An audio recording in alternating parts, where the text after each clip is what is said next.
Ochamiz. Unda anaqaroq chuqurroqdan skladka qilib beriladi.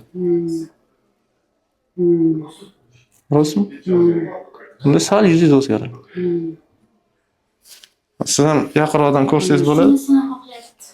Kimderoq kelib? Oyingizga qarab turing bo'lmasa. Yemang. Oching. Shunimi? Endi qarang, ko'zim kattaroq bo'lishi kerak-da. Hozir bunga Singapurskiy naborot kichkina emas, bunga tortsa katta naverni. Operatsiya ko'z shaklini o'zgartirmaydi opa. Singapuriy qilganimda terilar ketib, skladka chuqur yasalganda vizualni ham makiyaj qilinganda boshqada sal ko'z kattaroq deb ощущение beradi, lekin razmeri o'zgarmaydi. Skladka chuqurroq bo'ladi, kattaroq. U asosan o'zi meni shaxsiy tajribamda yoshlarga tavsiya qilaman. Sizni holatingizda ham qilsa bo'ladi. Nega? Aytdim-ku, suyini ichida ko'zingiz.